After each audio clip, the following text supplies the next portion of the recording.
MCQ 34 is on organic chemistry. I would say that this question is mostly memorization because we're looking for the alkene homologous series. So really just to sidetrack and do out the summary, we have the alkane series, the alkene series, the alcohol series, as well as the carboxylic acid series.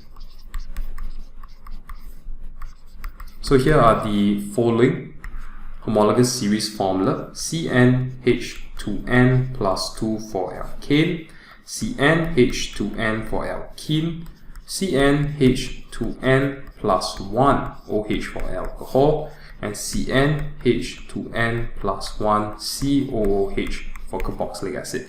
So as per what the question we have wanted is the alkene, we should be looking at the case of our CnH2n. So C here is the answer that is for this question.